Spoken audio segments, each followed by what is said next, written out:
it gives me great pleasure to officially welcome you all to the launch of the new Centre for Financial Technology.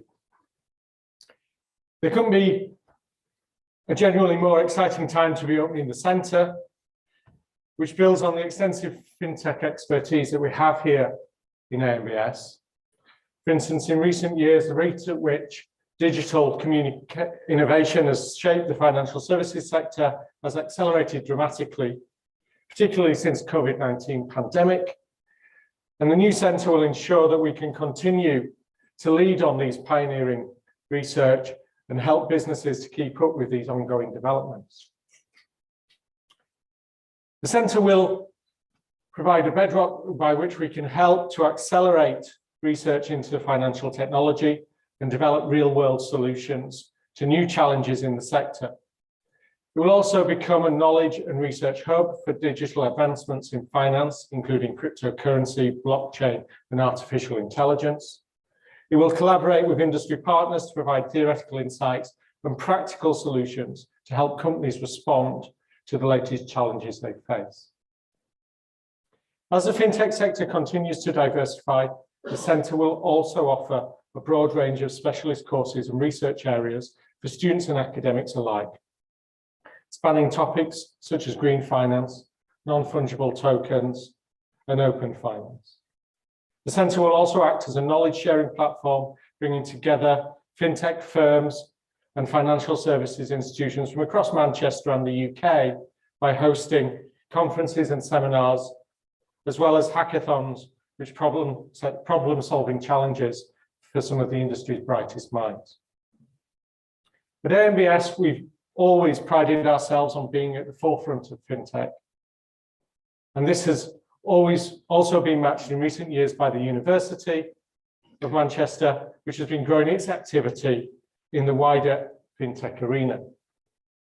For instance, the university has established a partnership with FinTech North, while it has also created an internal multidisciplinary academic network and hosted innovation lab events to develop collaborative projects with industry partners. The university has also built relationships with both the local business ecosystem and with international businesses with interest in the field, while it is a strategic partner to independent industry body Innovate Finance.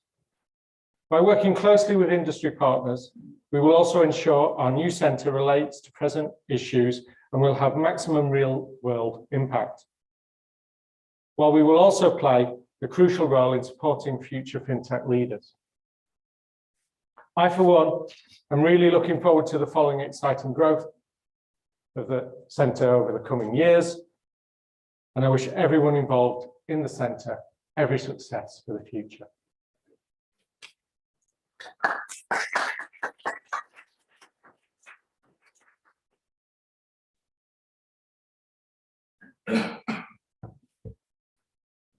Thank you very much, Stuart. Hello, everybody. My name is Marco Zachariadis. I'm the Chair of Financial Technology and Information Systems here at the Alliance Manchester Business School. And it's a great pleasure to welcome you all to the launch of our centre, the Centre for Financial Technology Studies. And I've been asked why we didn't just call it a Centre for Financial Technologies. I think the studies really highlights our investment into research, right? And the significance of research in the context of FinTech. So we want to differentiate ourselves. We're a research-intensive institution that we build everything from research and upwards, right? As I will show and demonstrate in my talk, I want to introduce the centre, of course, and this is what we've all gathered to do here today. And part of our mission, it's starting from research and expanding to education and impact. And I think these are, our key aims, briefly kind of articulated in this one single slide. And research is the bedrock for a lot of the stuff that we do in academia, right? So we believe that anything after that, built on research, for example, good education essentially builds on research expertise that we have at the business school, at the university. That's what differentiates us from other institutions, across the industry, or perhaps even other universities that have less capacity to do research in the FinTech space. And the same applies for impact, right? So impact is always the aftermath of research, and also it's in communication with both education and it risks at the same time to build further change in the industry overall. And that's where we get our mission as a center, right? Our key mission to start with is to pursue high quality interdisciplinary research in the field of financial technology. And we can't do that, from the perspective of one particular discipline. We want to be multidisciplinary in terms of the different sciences and research domains that we have across the entire academia. And I'll show you now we have quite an ambitious and broad perspective as to which parts of science can contribute to FinTech research. Other part of the mission is to make our academic research known to industry.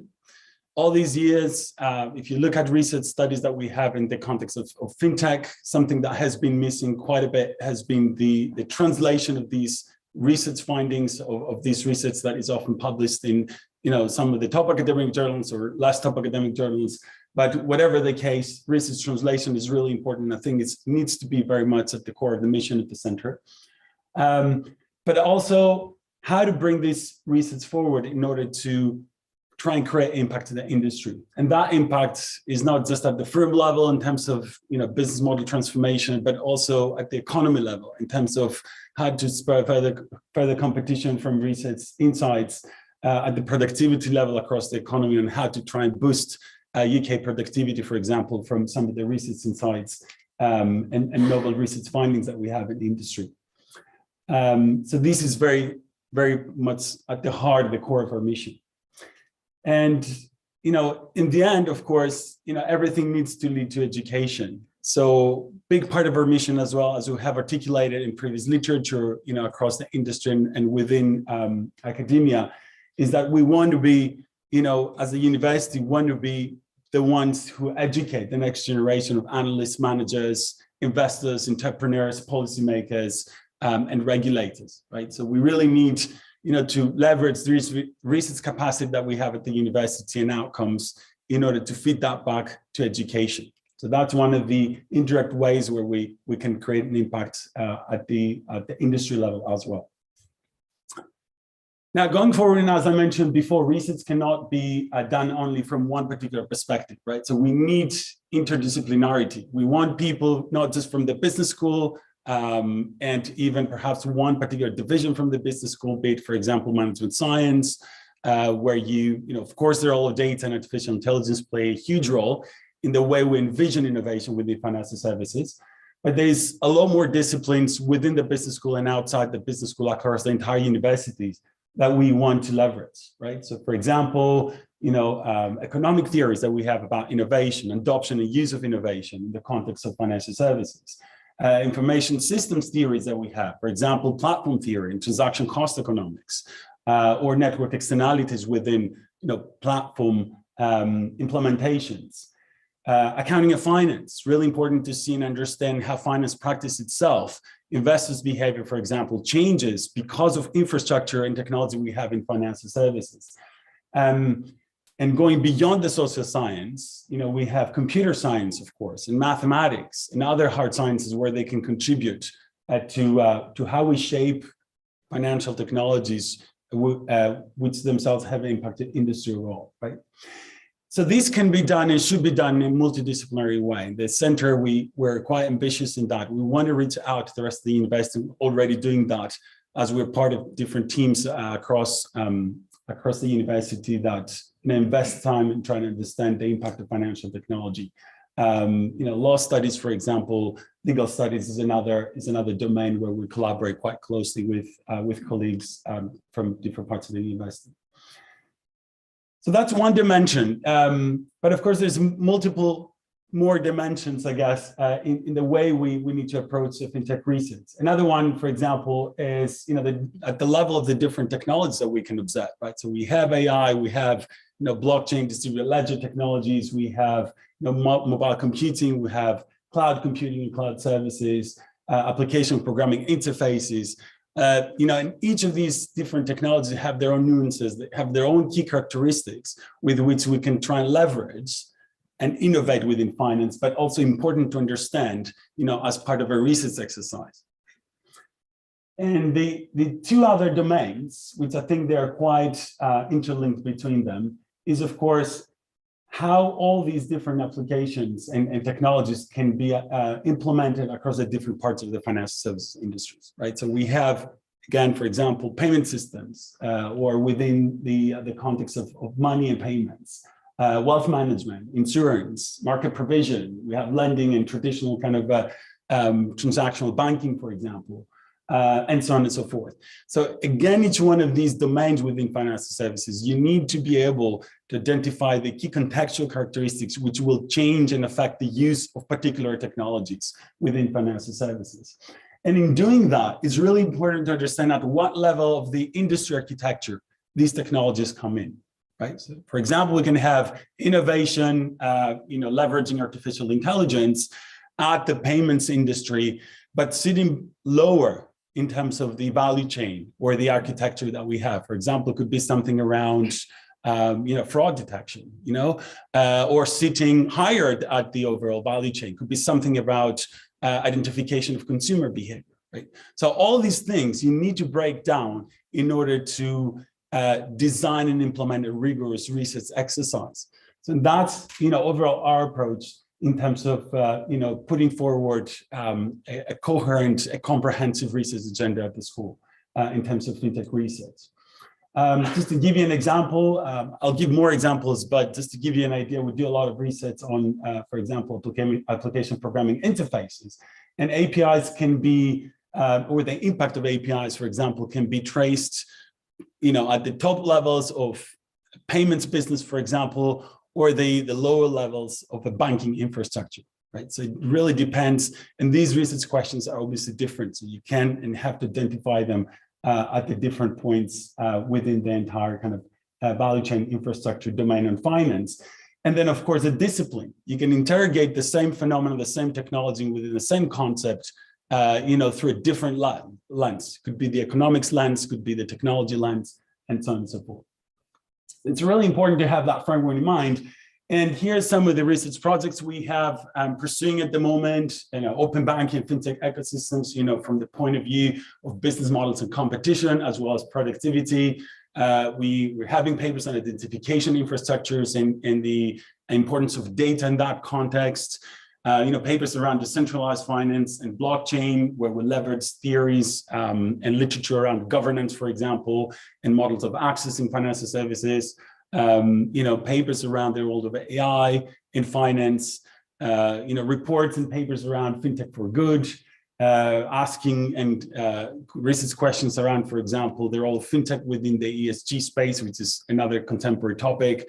And last but not least, obviously, the idea and significance of regulatory boxes, sandboxes, and regulatory technologies, in the context of, both the regulators, but overall, what do they mean for the industry and for the firms who participate and go through this regulatory sandbox exercise, for example. And we have major, expertise for that in the UK, as the FCA was one of the first regulators globally, probably the first regulator globally to implement, the model of the regulatory sandbox, for example. So this, in a nutshell, for all of that, we'll leverage different theories and different literatures from academia, again, across many different disciplines, starting from platforms and ecosystems, which is, perhaps sitting between management science, information systems and economics, network externalities, the use of artificial intelligence, theories around translation AI, explainability within the AI context, and so on and so forth, theories around IT adoption and use, data and governance, sustainability, decentralization, and so on and so forth, to touch upon all these important topics we have in financial services. Just to give you an example, as I said before, we've done a lot of research on open finance. Within that context, we're trying to understand what are the value chains in the banking sector overall, how are these unbundled through the use of APIs, but also the implementation of new regulations that we have in the UK and across Europe and the world now, as open finance is expanding. For example, PSD2 across Europe and open banking in the UK. And so when we understand this, what we call sometimes in economics vertical disintegration as it happens because of competition and because of technology, we want to understand what are the new business models that we can leverage in order to essentially put out there more value for consumers, but also in terms of innovation at the firm level, right? So we want to understand how, for example, platforms can be utilized in the context of open banking APIs to enter an era of new kind of competition in financial services, a new kind of efficiencies and productivity, right? Which leads us to a different future, different identity for the banks. This is something that we've published quite a bit about in book chapters, working papers, and now in academic journals as well. On that topic, also have collaborated a lot with industry as they, major banks, for example, like HSBC, where they are trying to sense the future, through digital transformation and understand their role in these new value chains that are being created because of vertical disintegration, right? And this, of course, leads to other issues, challenges, and questions. Like, for example, when we have a large transformation of that sort because of regulation technology, these new value chains, what are the sticky points? What are the innovation bottlenecks sometimes when we say innovation theory that we can identify in this process, right? So this is an important research question. Again, a piece of work that we're doing with colleagues from academia broadly and invest a lot of the time here at the center as well, to understand the challenges and identify new kinds of bottlenecks that we see kind of emerging in financial services, innovation bottlenecks in particular. Right? So there's a long literature about innovation bottlenecks, innovation studies, in management studies. So we're trying to leverage that to provide more clarity. And then at the industry level, again, we're still in the same technology and same context. Industry level, if you move, a step behind and look at the entire industry, there's this argument that vertical disintegration will lead to a more modular architecture. So whatever services we had as consumers and could consume before as part of a, integrated infrastructure at a bank, for example, we now can consume equally, from a selection of providers that would make up a value chain in banking, right? For example, you can consume at the sales level, for a product from a FinTech A, which rests on an API produced by vendor B, payment processing by turn to bank A, and so on and so forth, right? So these vertical disintegration, what impact has on the overall kind of architecture at the industry level. And finally, at the policy level, a lot of this research goes and feeds back to policymakers and regulators. For example, here, I had the chance to produce a working paper or report for the regulators in the Canadian market, in one of the independent, institutes that does research, policy research on this topic, and identified what are the decisions, what are the tools that regulators can have or policymakers could have, in their control, for example, in order to shape, open finance infrastructures in their own industry. What are the key decisions that they need to make in terms of openness of, the interfaces, identity infrastructures, the standards of the API, security issues, the standards of the data themselves, and how these integrate to different payment infrastructures. And so a lot of that work, occasionally, we try to push it, of course, into top academic journals, because that's where the dialogue happens between and within academia, right? So recent publications, for example, California Management Review paper with colleagues across different universities, they keep looking at how big tech industries coming into financial services and other industries, mostly regulated industries, and really changes the rules of the competition, papers around new payment infrastructures and business models for international payments. Another recent publication, research policy around, again, the overall market architecture transformation because of open APIs.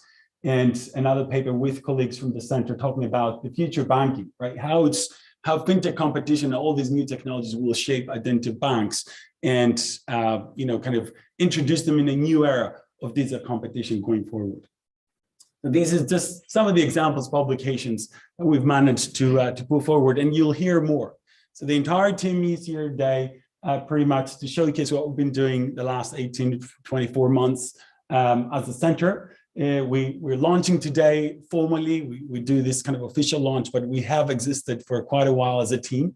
And while we're a small team at the core, we're a much bigger team if we look at collaborations, engagement, and interactions we have across the entire business school and beyond the business school in itself, right? A lot of the activities we have nowadays, regular activities, we meet every month, go around, ask feedback for work that we do, exchange ideas and opinions, plans that we have, etc. We have a new FinTech Research Seminar Series with brilliant speakers from across the world who come here virtually or in person to introduce their own research and debate with us, meet with us, and one-to-one meetings with the students and try and cultivate this, obviously community around our FinTech concentration at the school. Of course, engagement across the university and ambitious plans to do a lot more, right? So there is plans for specialized workshops and key policy issues. We just got the amazing news that we got a grant for the university to support that. So we are going to be doing a specialist workshop with other academics across the world on platforms in finance. Again, one of the hottest topics right now. If you look at the FCA, about a month ago, just announced a formal investigation on the role of big tech firms into financial services sector, how they're changing competition. And we want to extend our community beyond the school with fellowships and visiting scholars. And so on and so forth. And we'll be able to announce soon expansion, the FinTech side. We have ambitious plans to get more people on board and grow our community inside the university and outside, of course. In terms of partnerships, as Stuart mentioned, we have a strategic academic partnership with Innovate Finance. Innovate Finance is the largest industry body in terms of FinTech in the UK. We're really pleased to have launched that for over a year now. That gives us better access to industry, participating in this dialogue, trying to influence policy, meet with policymakers and regulators, and understand, what decision makers need in terms of research. We also, we're in a position to co-found the UK FinTech Academic Network at the moment, which we chair. So this is a partnership between 22 academics, mostly center directors of other FinTech centers across the UK, between 13 to 14 universities, 13 universities in the UK. So that's another initiatives where we actually, we are kind of pioneering with other colleagues in academia. And last but not least, obviously, what we've been doing quite a few years now, our partnership with FinTech North. We're hosting here for a few years now, virtually and in person, the FinTech North Conference, which is actually taking place tomorrow. If you haven't registered, please do. It's a fascinating event and a great opportunity for us to feed research back to industry and hear more about what they have to say in terms of important research topics. Of course, big part of the target that we have, part of our mission, as I started with, and going beyond research, is impact, right? And how do we create impact is with dialogue with regulators, industry players, policymakers, and so on and so forth. For example, we were identified as a key, higher education institution by the UK government's independent report on FinTech that happened last year, was published last year, what we call also known as the Khalifa Review. We're the only university to be explicitly mentioned as doing a good job in terms of FinTech education and industry engagement, but also engage with other bodies like the World Economic Forum, where we've co-authored papers on the role of financial services in terms of recovering after the COVID crisis. A lot of input in different conferences, be at the policy level, for example, with competition authorities and central banks across the world, industry forums, and also industry bodies as well, like Innovate Finance, input to the UK FinTech Strategy Group, input to the Payments Association in the UK, and of course, input to events from the FCA, sprints from the FCA. We're mostly always invited to these events. It's a great pleasure to be able to do that communication and engagement with industry. What I want to close with is our education initiative, so you can understand a bit more how we translate both impact and research into education. Again, if you remember these three core activities that are very much at the heart of the center strategy. We're very ambitious on that front. We launched flagship FinTech elective for MBA, which became incredibly popular across the student community. We started with 1 delivery. We have 4 deliveries right now. I just came back from Dubai last week and Singapore, where I delivered the course many different cohorts around the world. We have also a new elective at the MSc level. So we try and target different levels across the school and different programs that we have. So that was developed by Mayur Joshi, who's also here, and you're going to hear some insights from his own research. But this course also, for the first time that it's run, also became very popular with more than 75 students taking it. So this is more around financial data analytics and the role of AI in finance, which is also one of the expertise domains that Mayur has. And last but not least, again, targeting at the lowest level in terms of education hierarchy, the undergraduate level, we've been developing as a center, as the people in the center, courses around FinTech. So because we think that it's pretty important for undergraduates also to have the ability to choose these as a domain where they invest more time and understand more about the impact of technology in finance. And the last domain obviously is undergraduate, master's, MBA. We wouldn't be able to miss out executive education. This is another initiative that we have. We just launched earlier this year our open program around digital transformation and open finance. This again leverages a lot of the research and discussions we have with policymakers and impact that we're making in the industry to bring in the eyes of decision makers, regulators, investors, entrepreneurs, analysts from the industry, and so on and so forth. And this is designed in a way so that it will introduce the impact, not just the trends around FinTech, right? But also what are the implications for business models in the industry? What are the economics and strategic issues decision makers need to have? And what are some of the key examples of organizations across the world that have successfully implemented different kinds of technologies that would make an impact at the firm level, but also in their ecosystem around them, right? So these are one of the things that we are running. We're going to have another cohort starting in at some point in 2023. We just finished one or about to finish one. It's a 7-week program. And, if you have more questions about that, more than welcome to send an email to our support team to get more insights. Going forward, and this is my last slide, I promise, we have ambitious plans to grow. I can't announce anything at the moment, sadly, but we will be growing. We'll be recruiting more people. We want to grow our team. The university is taking this very seriously. We're doing a massive investment in terms of FinTech as a key strategic topic that, again, it's not just about one particular division or part of the business school, but it cuts across the entire business school and the university overall. We'll boost further our education programs, create more electives, and potentially, looking into a bigger program overall at the MSc level, potentially. Again, not in a place to make it a formal announcement right now, but this is something that we're working on really hard at the moment. And of course, continuing again with industry. We have more announcements to make, with official collaborations with regulators outside the UK. But also, other industry bodies that we're very keen to engage and do joint research and do joint initiatives. So please, stay tuned, because there's going to be more announcements early next year. And we keep banging on these funding opportunities. We need resources. So whoever is here is a policymaker and wants to contribute to our cause, more than welcome to come and find me after the presentations. But obviously, we do want to get funding from Innovate UK, UKRI, as universities typically do. It's quite competitive, but we don't give up. We're going to make another round of application now for the new call that Innovate UK has around the FinTech Accelerator. So we are there at the forefront of research, funding applications there as well.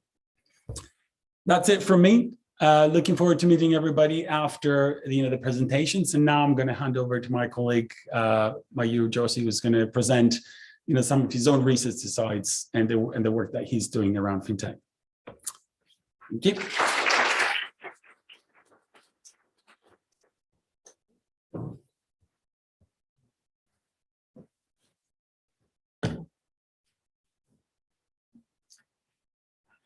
Hi, everyone. Very delighted to have you all here today. Fantastic presentation from Marcos, and I'm going to try and follow what he opened up in terms of our research. In fact, I'm going to present some of my own research, which I've been doing around AI, data science, and large banks. I'm a lecturer in the same department, Management Sciences and Marketing at Alliance Manchester Business School. The paper I'm going to present today is on custodians of rationality or foolishness, so to say.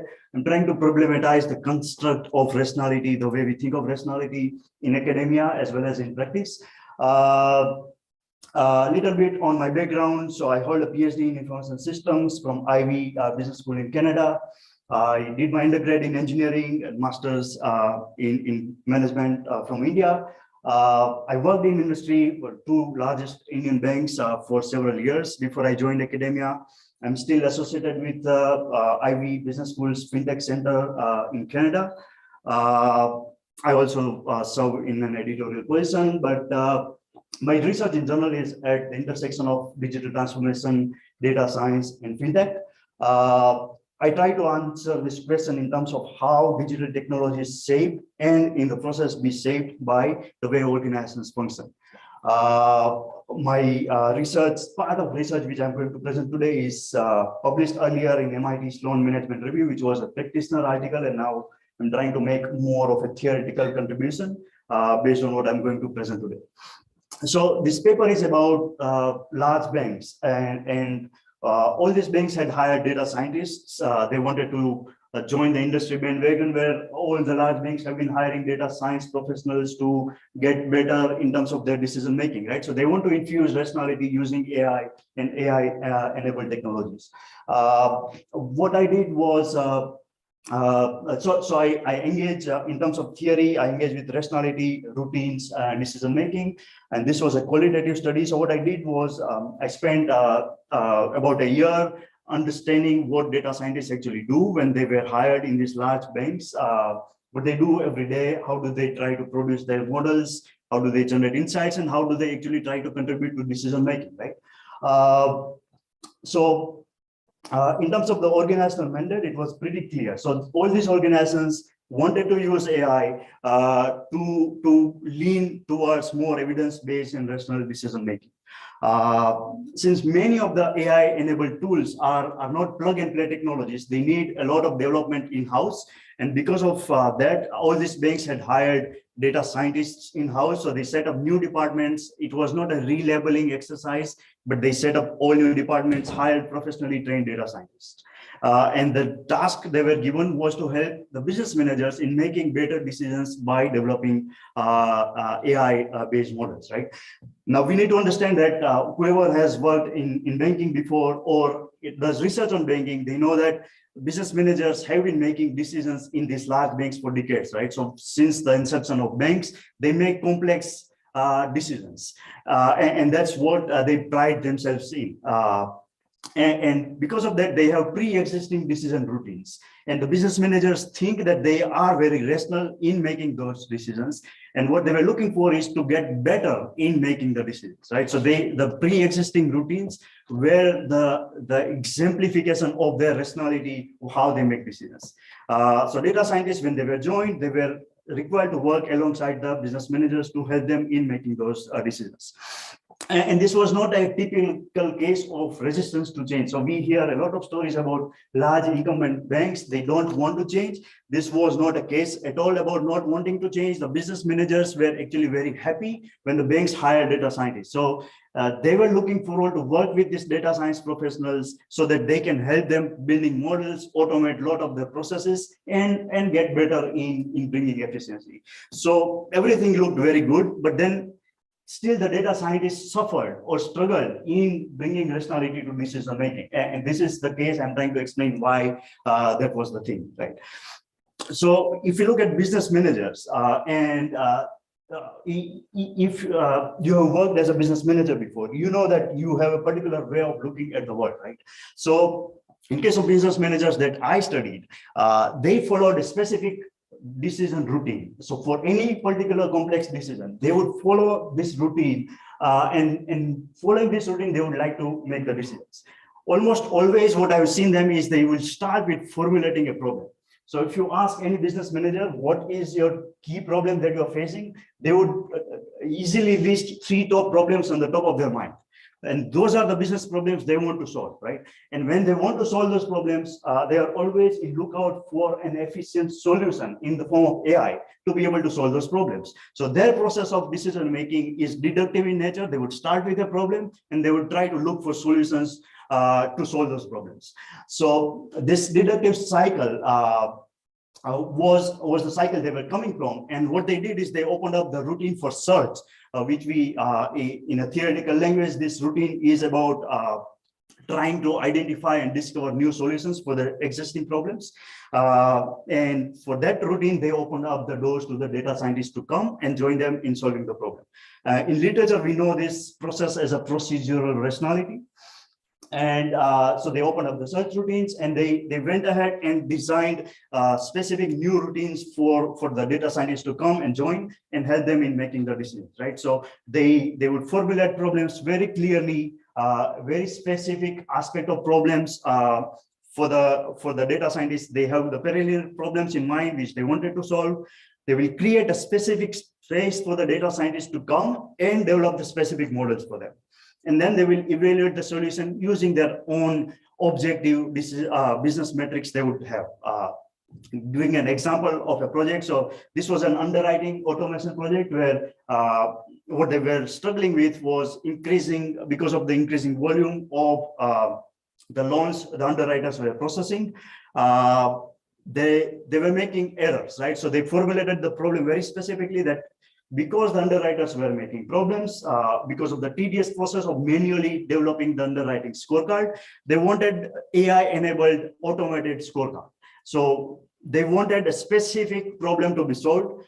They also provided the data scientists with the decision rules they would follow. For example, which variable the data scientists would look for, the credit rating, the credit score would matter, income would matter, the checks bounced in the account would matter, and so on and so forth. They would also provide specific timeline for the data scientists to build the models. After the model was developed, they would evaluate based on the pre-existing business metrics, because this is how they look at the world, right? And everything was perfect, but the data scientists didn't enjoy working on this project. And here is the reason why. So what the business managers were thinking to be rational, the data scientists thought it was foolish way of solving problems. So data scientists thought that when you start with a predefined bounded problem space, you are going to be wasting a lot of expertise, because they thought that this kind of models could be built by any other MIS executive. They don't need data scientists for that. They thought that when you use pre-existing decision rules that the business managers had would also infuse bias in their models. They also thought that if you use the pre-existing business metrics to evaluate the solutions, it would also be constraining in the way of building the models, and you can't see novel ideas by doing that.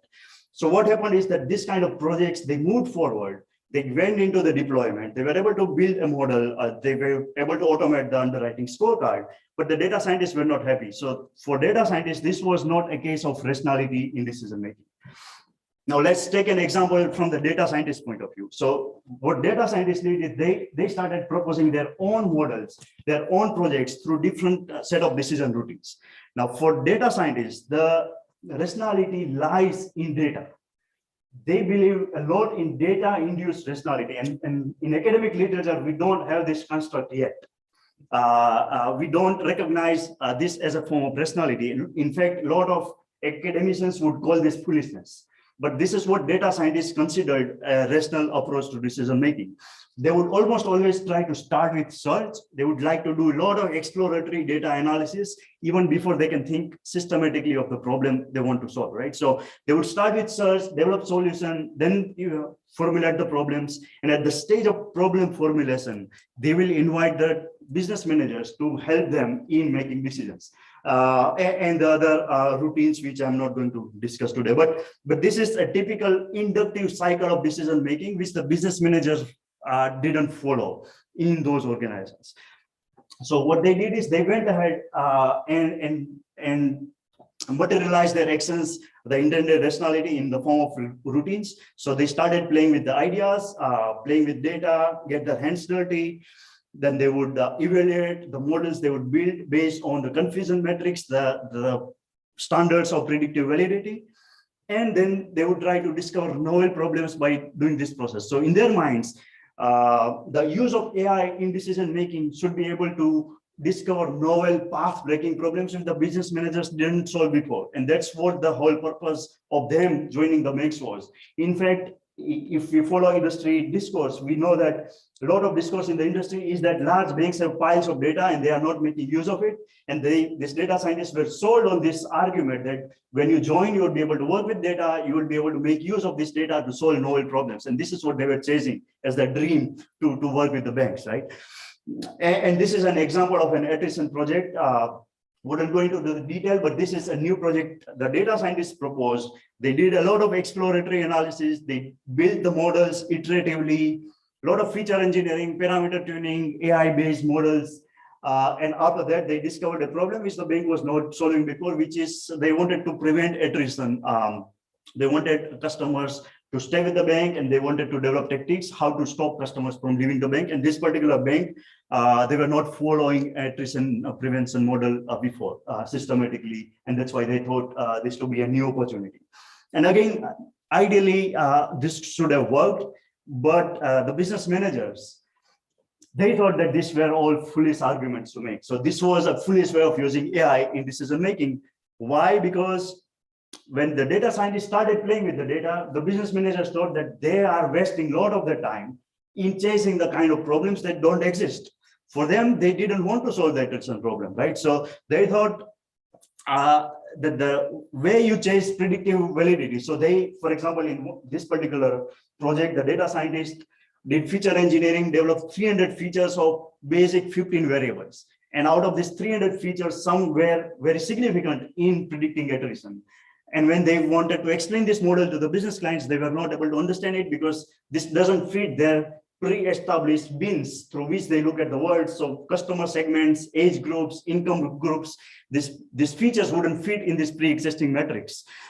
And discovering novel problems was full serene because, again, for this particular bank, they were on a growth trajectory. So they were trying to chase more and they were trying to bring more and more accounts in the bank. And they knew that when they do that, when they are aggressive in sourcing, they are going to bring some junk, and they were expecting some attrition to happen. So attrition was not a problem for them to solve, right? So, but this was a novel problem. The data scientists were trying to sell it, but it didn't work. So the project was rejected, and the data scientists were naturally unhappy, right? So this was a deadlock. When data scientists proposed a project, they were rejected. When business clients proposed projects, they were accepted, but then that was not rational according to data scientists. So eventually what I find is that they develop some tactics to bend the routines.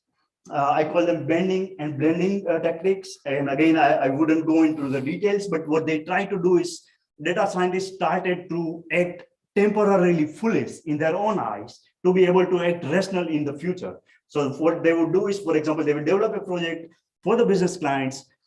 According to the terms of the business clients, they will get it into deployment. And when the models would decay, that's when they will try to improve and bring their own data-induced rationality in the dynamics. They also started bending the pathways where they would, for example, bring some of the tactics. So they would automate the dashboards.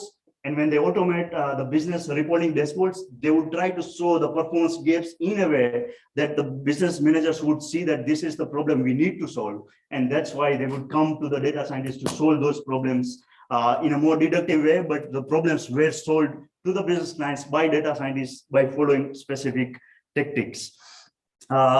This is a summary of what I found. So what I'm trying to say is what one particular occupational group might see as rational might seem very foolish to the other occupational group, and vice versa. And we need to understand rationality in perspective, in context of the occupational groups and in the kind of routines they develop to solve the problems, to be able to understand what AI and rationality would mean for businesses, especially in large banks where they have been making decisions for decades now, and now they are trying to change it, right? So in terms of theory, the question for us to think about would be whether AI is a technology of rationality or foolishness, and the way we use this kind of technologies. And in case of decision makings, my contribution would be to think about how we think of decision making in theory, whether it starts with decision makers making decisions, or it starts with information producers like data science professionals who feed the information to business managers to make decisions, right? So I think I will stop there. I ran over by 30 seconds. Thank you.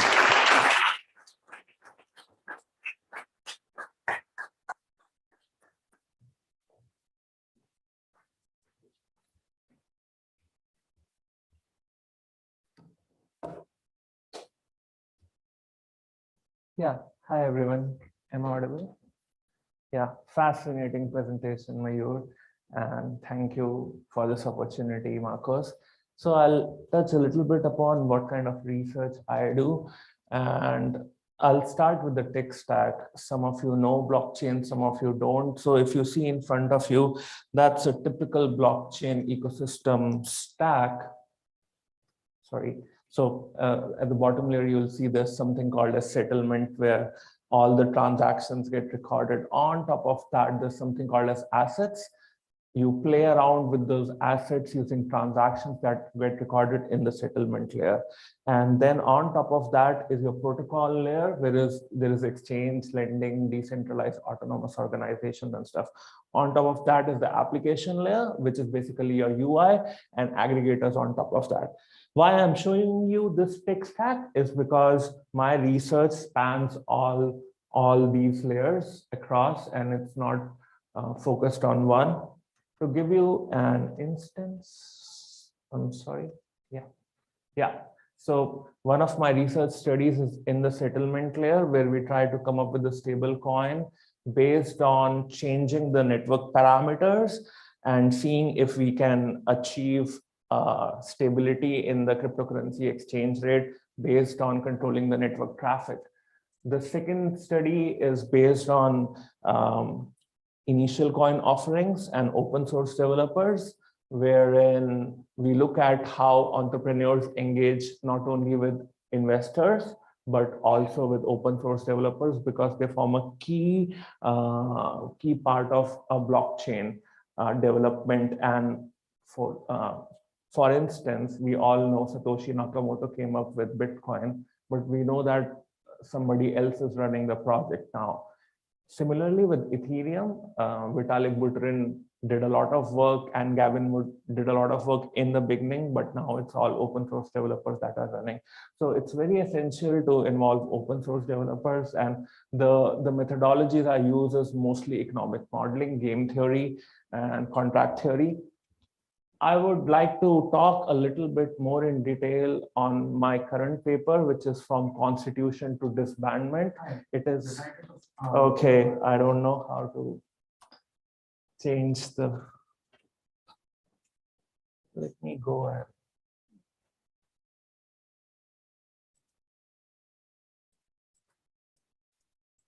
Okay.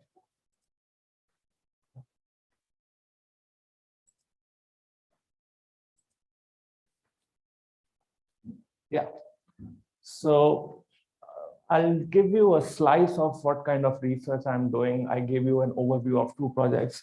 This project is about decentralized autonomous organization, in particular Constitution DAO, wherein around 17,000 people came in together, raised close to $50 million to buy US Constitution, and that too within a span of 7 days. So it's a story about how quickly organizations can come together from different geographical areas, collaborate online, and do something useful. I think you would have heard a little bit about this in the news last year around the same time. And so decentralized autonomous organizations, we know they come together, they try to achieve one goal. I'm looking at social mission DAOs here, and the virtual communities, they come together with a smart contract. So can blockchain help form these ephemeral organizations? So the theoretical lens that I use is ephemeral organizations. think of disaster recovery organization, wherein there is nothing in place and suddenly there's a disaster and you have some temporary organization that will come into place, quickly do the setup. There is some kind of scaffolding that you do and you start operating quickly. So DAOs are, some DAOs at least are thing like that. They start as a temporary organization, and I use case study approach to study that. So the target was to win an original copy of US Constitution. There are only 30 copies of that first print of US Constitution, though. So it was a historical artifact which had a lot of value in it because of the history it comes from. So you can see here that they wanted to win the Sotheby's auction and they tried to come up with a DAO. So the timeline is as follows. 12th September, Sotheby's comes and says, okay, we are putting it on the docket. Anyone who has money enough to buy can buy an original copy of the US Constitution. And people started forming memes. So it was an organic movement. I'll talk about memes a little. And then on 11th November, then people said, okay, let's come together and try to build up a decentralized autonomous organization to crowdfund and probably part own a US Constitution, which was in private hands. So they came together, and that's a Zoom call they're having, a Discord server. So one thing my study figured out is, while blockchains and DAOs are very good at getting funds all across the geography, they are not very good at communicating with people around. So you need supporting technologies like Discord server, probably Twitter, and they give you some sort of a legitimacy. If somebody with a Twitter blue tick mark, not now, but later, but before, you have that gives you some kind of a legitimacy. Yes, whatever we are doing is correct, is by authentic people. So they came together. So this is a graph that shows how the funds arrived in, and you can query the Ethereum blockchain, the smart contract. I did that, and then you can figure out here that bulk of the fundings that came in was in November 17th and 18th, and most of them were driven by veteran and average users. So average users are less than 100 transactions. So, but again, there were some people who were new. So it was able to bring in some new people in the DAO to use cryptocurrency and use it for a good purpose.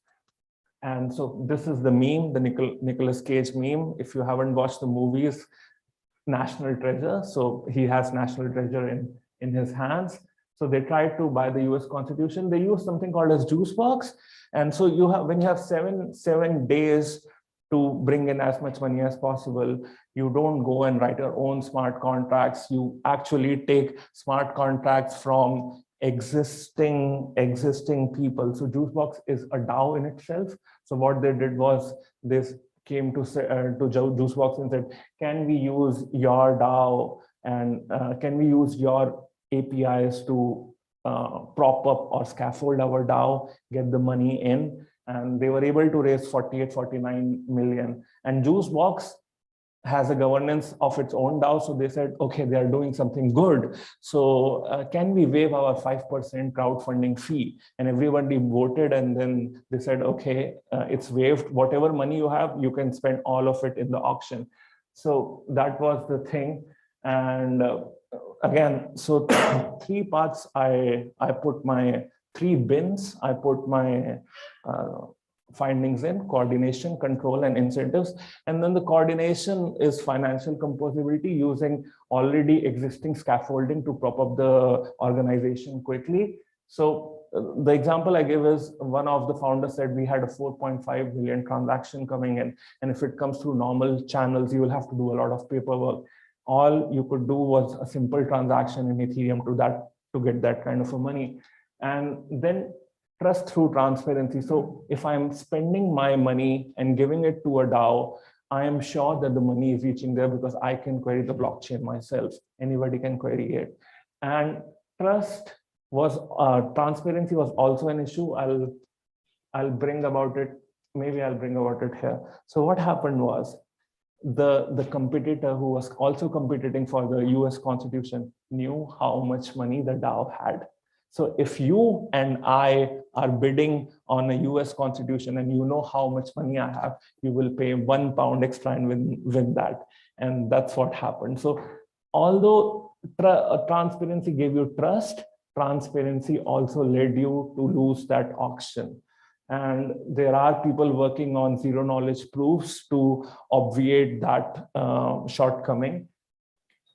And progressive democracy, yeah. So one important aspect of the whole DAO was progressive democracy, where the control lies within the core organization. And as soon as the historical artifact is acquired, the control goes out to the people who hold the governance token, who will decide on what will happen to the historical artifact, where will it be displayed and stuff. So governance in a decentralized environment was enabled through governance tokens. And lastly, there was incentives. It were intrinsic incentives. People said, I came from Seoul and now I'm the owner of the US Constitution. And once we were slaves, now we are the owners of US Constitution. So that kind of a historical importance that they give to the artifact they're doing. So you can generalize it and say that it is not only Constitution, there are other DAOs that are doing good, like carbon dating DAO, where you can pay and get the governance token of something. You can spend money with nature and stuff. So DAO can help you do crowdfunding in a decentralized environment and achieve goals. You can make a stable coin out of it, like MakerDAO, etc. So my whole research is across mostly blockchain and cryptocurrencies, and I invite you to talk to me later if you are interested in the area. Thank you.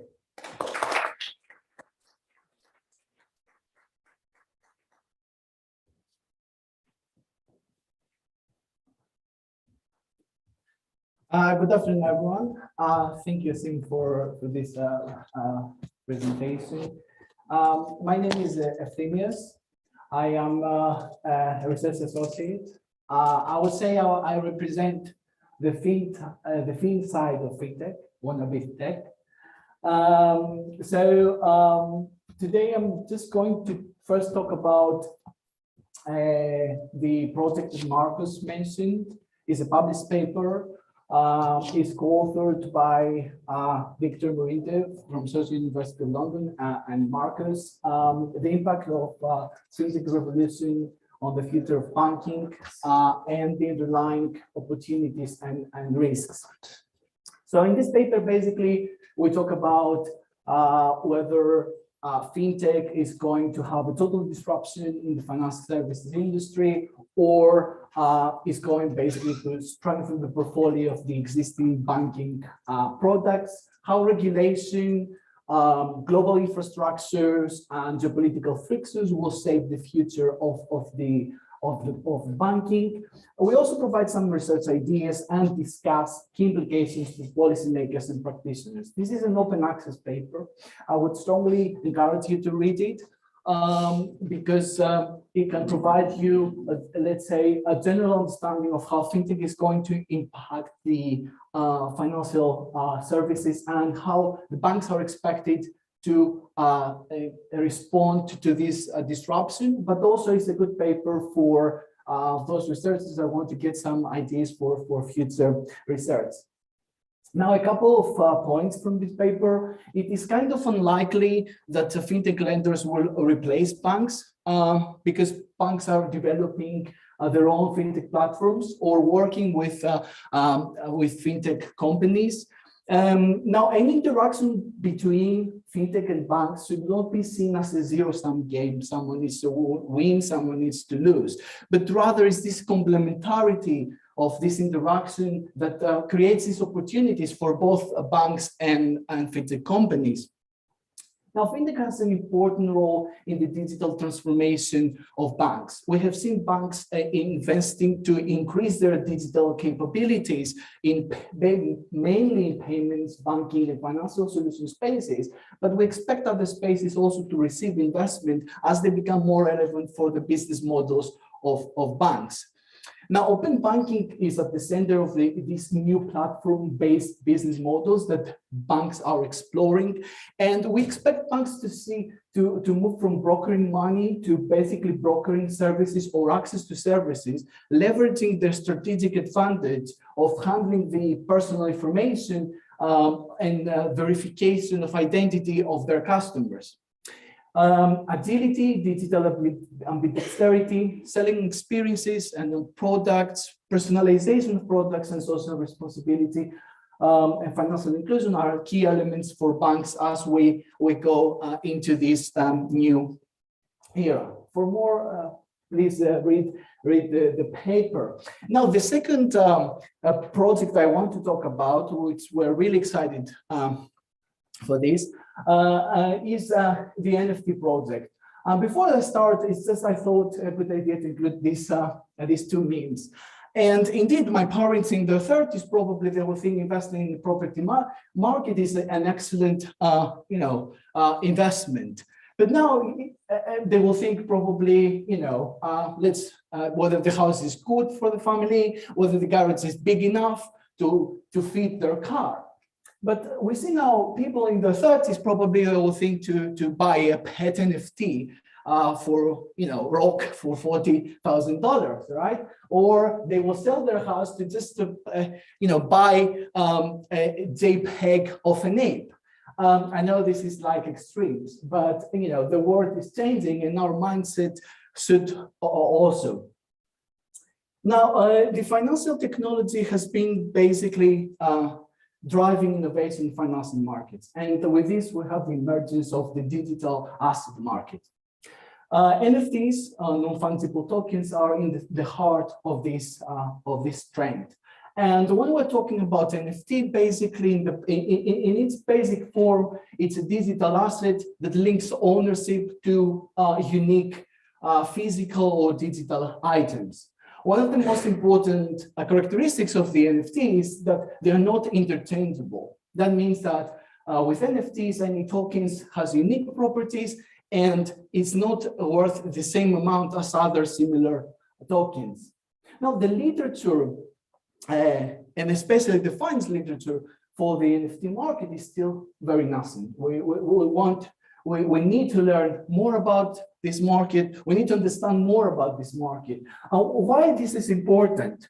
Because the digital market, the digital asset market is becoming integrated in the existing fabric of traditional financial markets.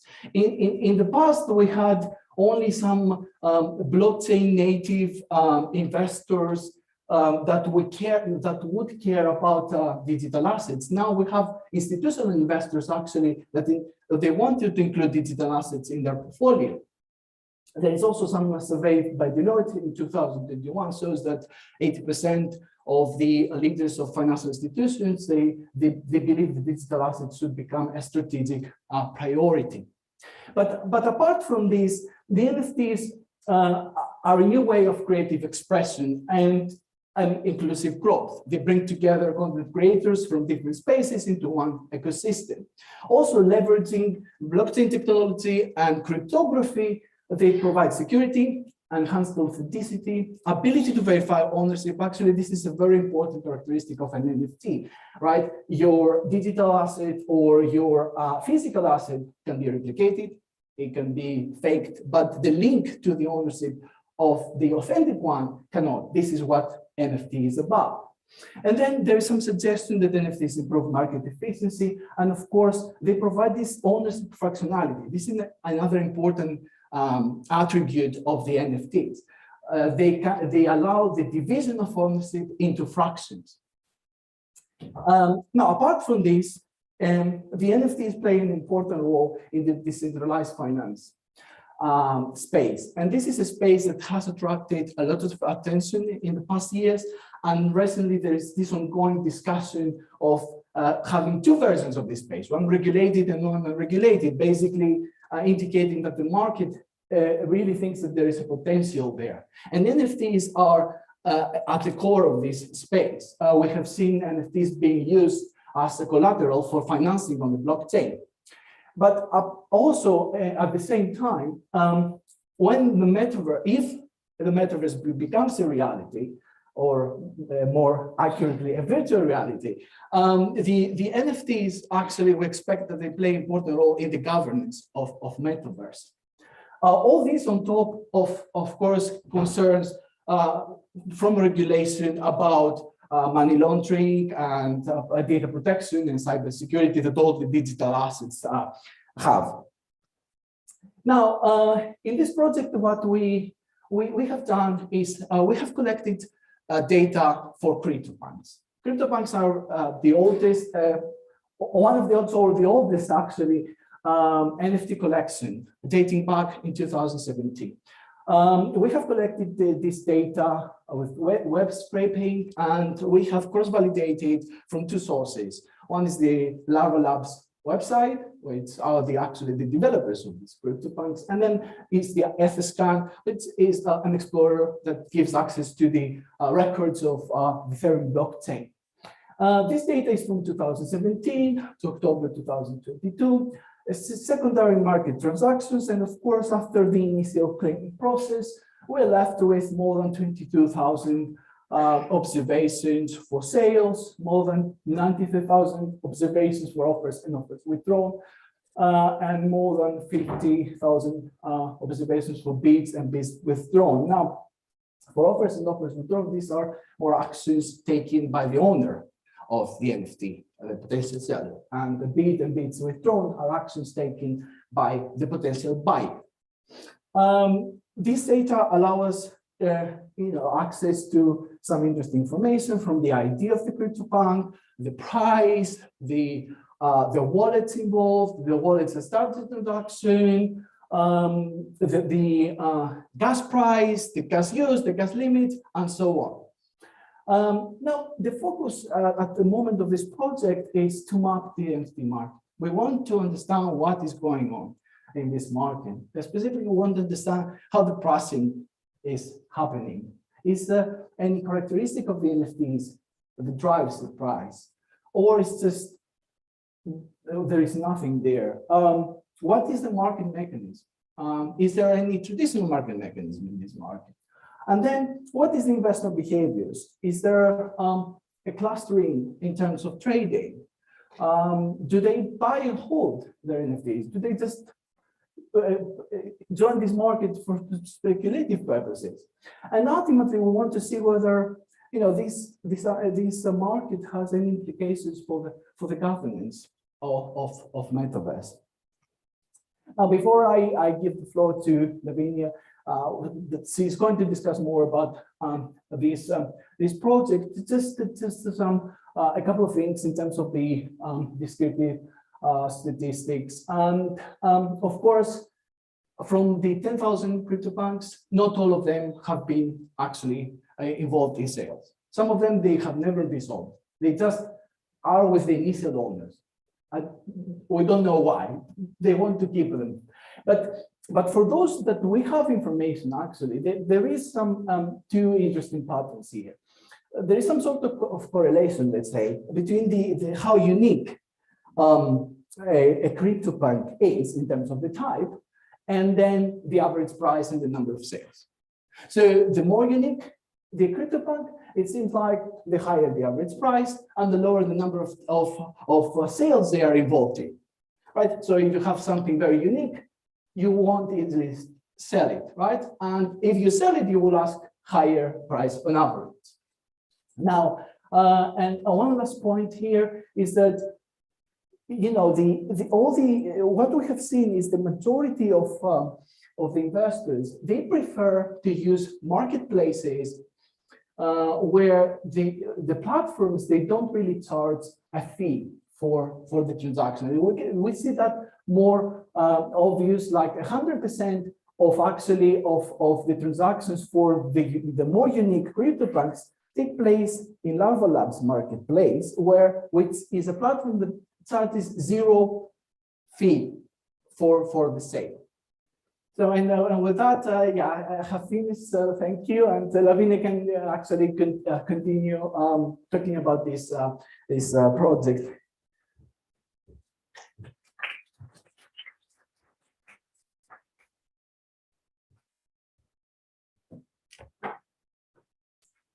Hi everyone, my name is Lavinia Aragnone. I'm a research associate in the FinTech Center.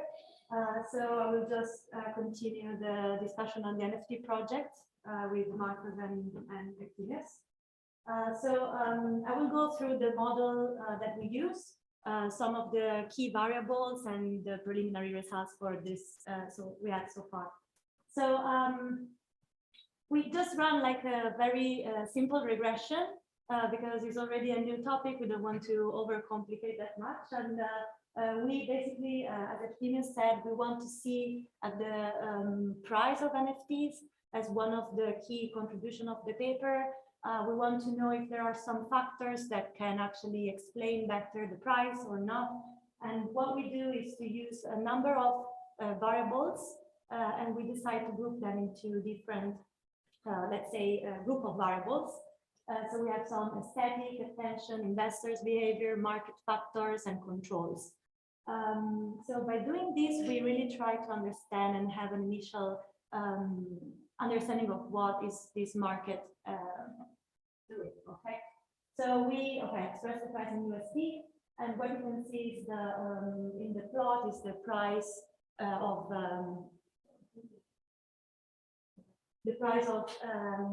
the CryptoPunks, and you see like this dramatic increase, and then it looks like there is like a burst of the price. So we really want to know what's going on. You see like the highest price, this is a rolling average, but still the highest price is like $500,000, so it's quite a lot. Okay, let me start with the aesthetic variables. So we have a variable that for the color. This is something you can't really do for conventional assets, so you cannot take the color of, I don't know, Apple assets. So, but for these CryptoPunks or NFTs, you can. So we process the image of the 10,000 CryptoPunks, and we define like different colors. So we have black, metal, blue, whatever. And you can see, for instance, for this one, we have some true, false dummy variables that we use as a regression control. We have also variable describing the complexity. So we imagine maybe if an NFT is more complex in terms of how many pixels it has, can be like more valuable for an investor. We don't know, but we try to test this. So you have like this example, 148 pixels for the teeny one, and then the biggest one is 300, which is almost more than double. Okay. Then as said, we have like the type. So we may have, there are 5 types. There are the zombie, alien, male, female, and then we have a series of attributes. They are all different, and each CryptoPunk can have more. So these are dummy variables.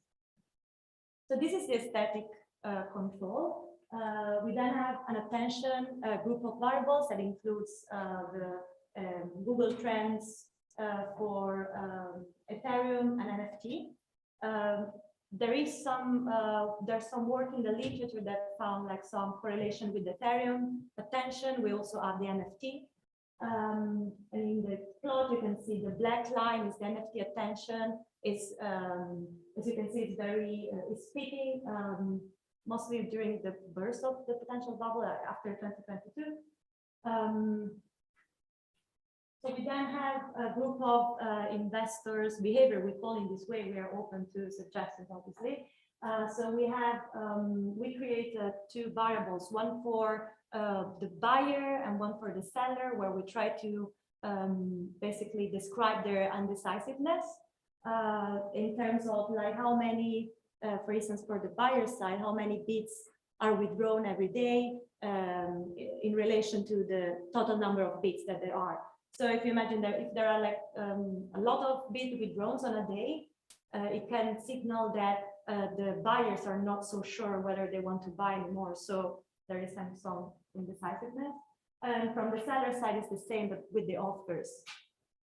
We still have to analyze like the dynamics of these 2 variables, and we will probably try to find, I don't know, some key events, days, whatever. So we build also a rarity score. We imagine maybe if an NFT is more rare than another, it can be more valuable. So by doing so, we use like a combination of additional pillar scores that we create. They're very easy measures. For instance, if we want to find one of the pillars is the type score. What is the type score for any alien NFT, CryptoPunk? Because there are 9 aliens, it will be 9 divided by 10,000, and we detract this to 1. So it's like a number close to 1, which means it's very rare. Okay, so it's a score.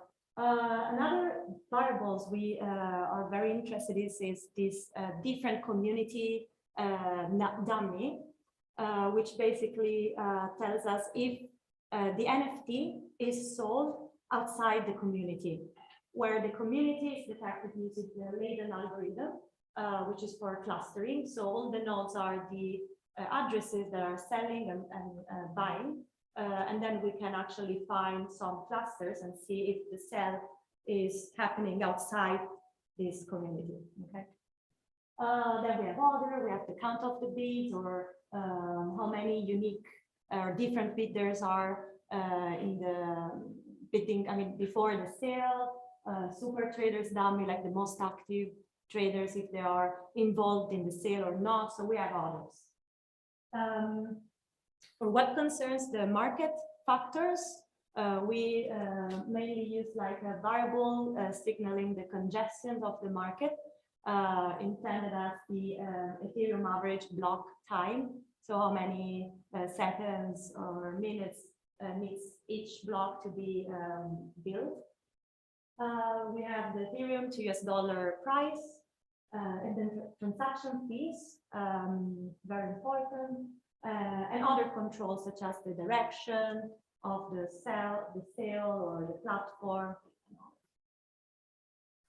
Finally, as a control, because we don't really know what can be the driver of price, we want to control for some missing or factors using like, I mean, we try with this dummy for year and month.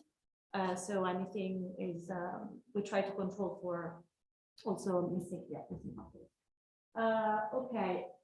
Oh, what we do as well is not only focusing on the pricing, we also want to see from the holding period. So how much time is like the this address, these people actually holding the NFTs, and if there is any of the variables we used before that is able to tell us, okay, this if the, I don't know, the CryptoPunk, if it's blue, then it's hold for less time or for more time.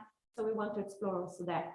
So together with the pricing analysis will give us like a broader picture of this emergent market.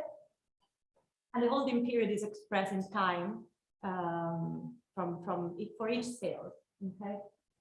And then you can see the plot. You see like it intensifies a lot during 2021 onwards, more approximately, because it's the market was more active. Okay, so there was like more interaction between the addresses. So let me show you briefly some of the baseline results. So we have on one side the price regression and on the other the holding period. And here you have the static factors. So what you can see, for instance, is the color matters for both price and holding period.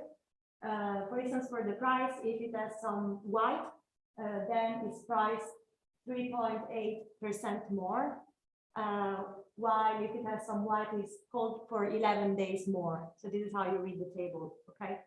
The complexity, so this measure of like how big the NFT is in terms of pixels doesn't really matter. So we don't care if it's like, I don't know, 100 pixels or 300 pixels. We care about the type. You see like the zombie alien are the most rare. And we see again also from the descriptive this relation that the more like scarce the NFT is, the highest the price, apparently. And also you hold more, for instance, an alien, there are only 9 out of 10,000, you hold it for 800 days more. The attributes, very long list, we don't show, but we see some heterogeneity in the results. So some are significant, some are less significant, but still there's something in there. For what concerns the tension factors, we see that they matter only for the price, but they do not for the holding period. And for the price, you see that the tension on NFT on the same day of the price records is important.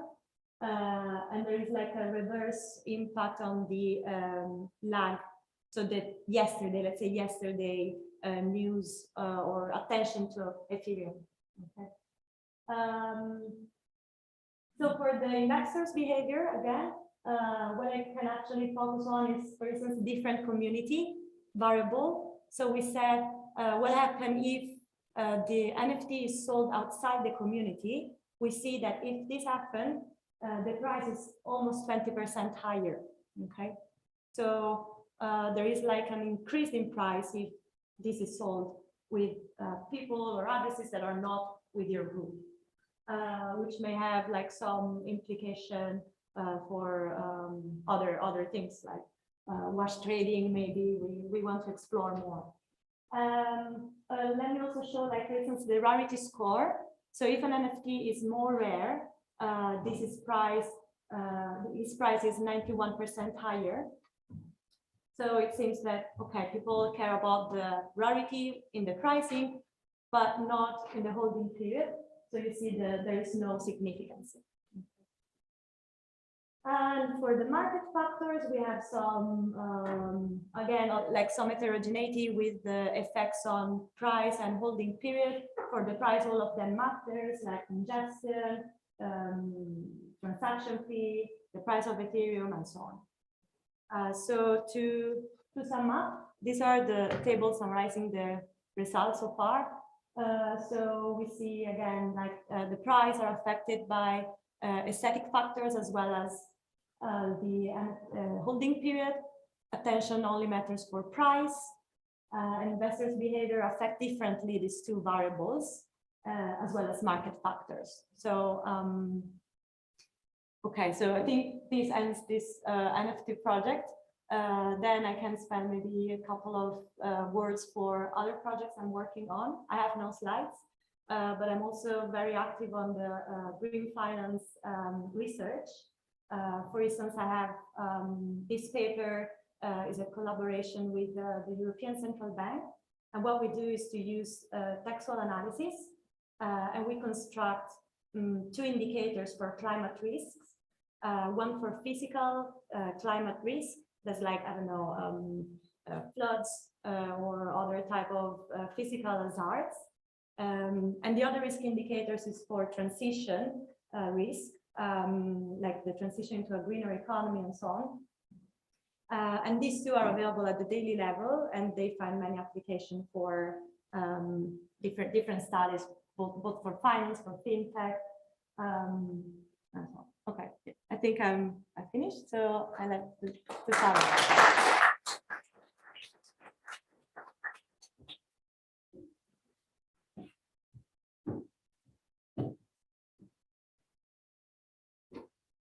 Thank you very much. Can you hear me? Thank you very much, and thank you everyone for coming, and to the organizers. But a big thank you to Marcos for your hard work to establish the center. So as someone who's always been interested in technology and finance, I'm very excited to, as a member of the team, to have this platform and this formal research center to disseminate our research, but also to collaborate and to engage with other researchers in that area from other universities as well. So my research is on information and technology. Information and technology in financial markets, more general, specifically.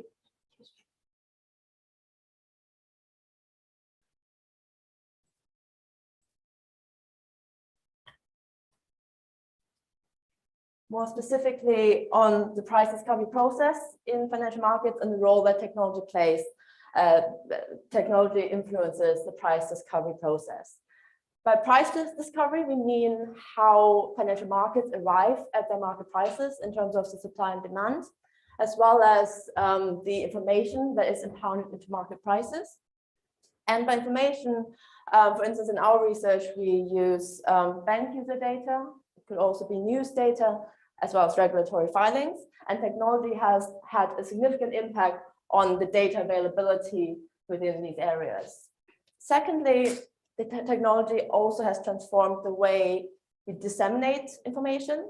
So we're able to disseminate information over different online through different channels, and the way we consume information. So mostly we consume information digitally on our mobile devices or online. So news and social media has been moving to more of a digital platform. Similarly, with corporate information, material information is now available freely on corporate websites. So corporations can decide for their own how much information they want to provide to their shareholders, as well as to a wider public, as well as regulatory authorities. So also regulators have been pushing to digitalize regulatory filings and make them available on their regulatory platforms as well. This in turn has an effect on the market quality, so the result at the end in terms of market prices and trading that we observe in financial markets has an effect on the price discovery process in itself and the transparency and information available in financial markets, as well as for business market value and their efficiency. So information technology in and of itself has a potential to create greater value for financial service providers as well as their customers, and to improve financial market quality, price discovery, and transparency. However, it always comes with a cost. So it has a lot of advantages. However, in terms of there are certain types of risks and costs involved for these increased transparency and increased quality. One example that I just took here is one recent one from the Twitter purchase from Elon Musk, where you might have heard that Elon Musk acquired Twitter, and then he wasn't quite sure how to design this subscription, the verification process. So, which as a side effect resulted in one account which purported itself as the official account of Eli Lilly, which is a large pharmaceutical company.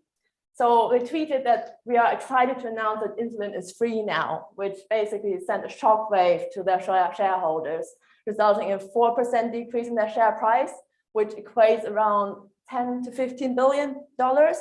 And it has not recovered since. So it has a significant impact, information has a significant impact on market value, and it can have certain risks and negative influences as well. So, so this is one risk. In our research, we focus more on the business sides with, so in one project that we are currently working on, we focus on open banking. And we analyze how opening up bank user data through open APIs can create value for the participating banks. So by open API, we mean the application programming interface that banks offer.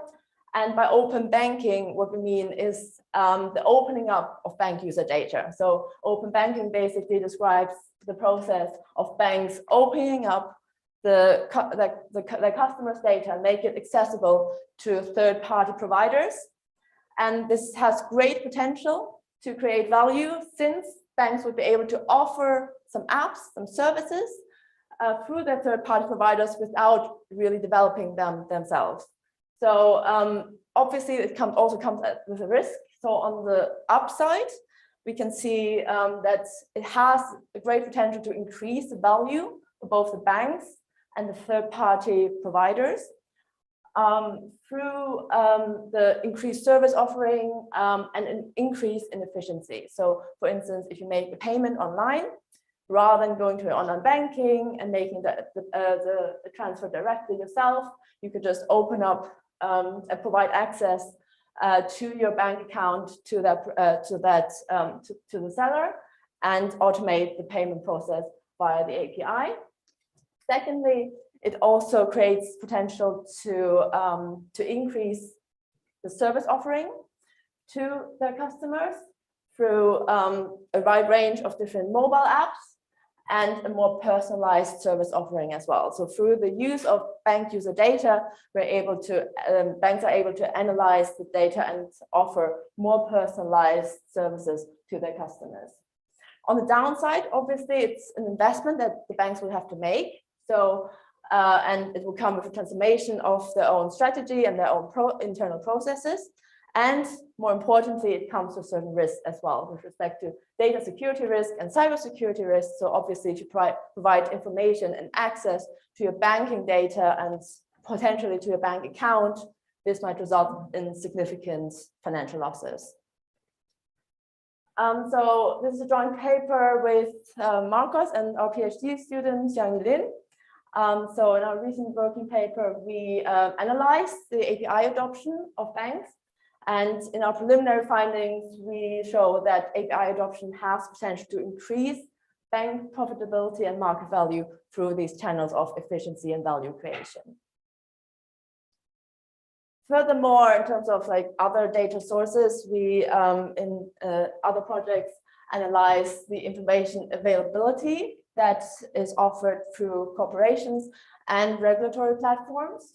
So in one previous published work, we analyze how transparency is affected through regulatory initiatives. For instance, the introduction of a new reporting format, which makes it easier to machine read regulatory filings, has improved transparency, as well as the increase of transparency for corporate initiatives, which is ongoing work at the moment. So there we analyze how the information offering of corporations themselves through their website, by publishing earnings announcements, other filings, earnings call conference recordings, will increase greater transparency to shareholders and increase value and attract other potential shareholders as well.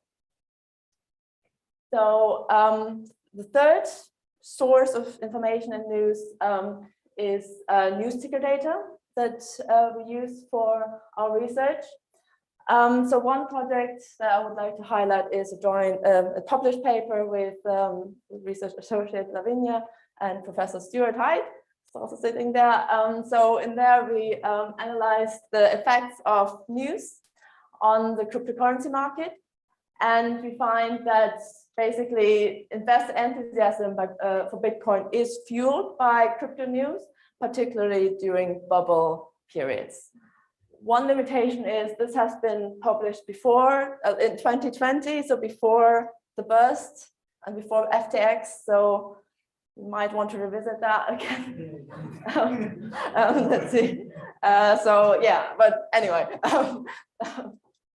And secondly, that news can also contribute to flash crashes. An ongoing project, we analyzed the occurrence of flash crashes, particularly in FX markets. And there, so one recent instance was in 2019 when the yen crashed, and a flash crash is basically has this sort of shape where you have a significant drop in value, but a recovery again within a very short amount of time. So, so we saw that in 2019. There has been several instances before in stock markets and other commodities as well. So what we do is we detect those periods. And what we find is it's always a combination of factors. So it's not just news that kind of triggers that crash, but it's a combination of both news, high levels of market uncertainty, and low levels of liquidity that contribute to the occurrence of these crashes. And this is also ongoing work with my colleagues at AMBS. So in terms of outlook and future research, so we're still very actively engaged in open banking research. So further focus on open banking initiatives in our future research and how they have the potential to increase the value of financial services providers, as well as their shareholders and the customers. Also, we intend to quantify the value of open data within those networks of financial service providers, which are enabled by the opening of banking data and through the establishment of networks between banks and third-party providers. And again, this is joint work with Marcos and Xiang Yu. And in the second project, we focus more closely on the disclosure of material financial information by corporations. We analyze how this information is disseminated through corporate channels, regulatory platforms, and social media, and the effect that it has on price discovery and transparency in financial markets.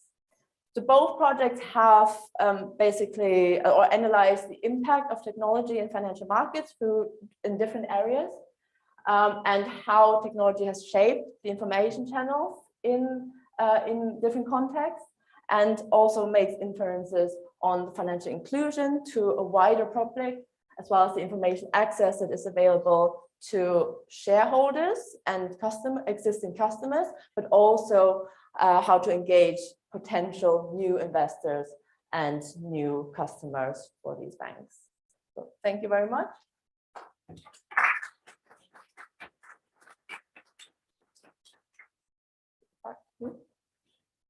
That's amazing. Many thanks, Sarah. Many thanks to all the colleagues who've had the opportunity to present and showcase the research that we've been doing over the last couple of years, I guess, or more. Obviously, we're not new in the topic. I myself have been doing research on the topic of financial technology and the role of financial technology in the industry ever since 2006. So quite a few years in terms of research experience. You had the entire kind of showcase of the different research projects. There's way more than that. I can assure you this is about maybe 30%, 35% of the research that we do at the center. We have a lot more exciting research projects. I would encourage you to go and speak to all of the people who presented, but also our PhD students, Janju, who's also co-supervised with Sarah on the topics that you saw around open banking. But also Vasilis is here. Vasilis Karouzis, we co-supervise with Mario Kafouros. He's a professor of international business around the role of licensing in the context of open banking, and whether organizations that have an open banking license in the context of AISPs and PASPs, for those of you who know the regulation around PSD2, whether they have an advantage over organizations that don't have. And the key research question there is also about internationalization, whether PSD2, which is a European Union regulation, actually does its job to deliver further integration across the European continent and European Union countries. So lots of interesting projects. Please come and speak to us. For those of you inside the university, across the business school, of course, but also different schools, we are open for business. We look forward to having you in our meetups every month, in our research seminars. Please do engage, come and find us. More than happy to host you. There's food. Not sure if the food is always good, but there is food, there's drinks, there's coffee, there's fun. We discuss all these papers, share feedback between us, discuss project, papers, publications, ideas for new papers, ideas for submissions. And it's quite an exciting community we have around FinTech. So definitely encourage you, across the entire university, wherever you are, those who are listening online as well, please reach out. We want to strengthen our community. And of course, we'll have a lot of announcements very soon in terms of growing our team, as well as through partnerships with industry. Can't wait to make these announcements. On that note, I would definitely encourage you to connect with us online, go to the center's kind of webpage that we'll be launching in the next few days. Register yourself, reach out individual to us as researchers, connect to social media. These announcements will come through, both in terms of growing our team, in terms of our partnerships, prospective projects, how you can get involved. So really looking forward to engage with all of you. That's it in terms of the showcase part. We have another second part coming up at 4 p.m. With the Financial Conduct Authority, the FCA representative, was head of research is here as well, and the Competition and Markets Authority representative in terms of data, insights and technology. Should be a very interesting discussion around the role of research in the context of policymaking, decision-making within the FinTech space. So please come back at 4 p.m. In exactly 20 minutes from now. We'll have some coffee outside. And yeah, looking forward to seeing you in 20 minutes from now. Thanks a lot.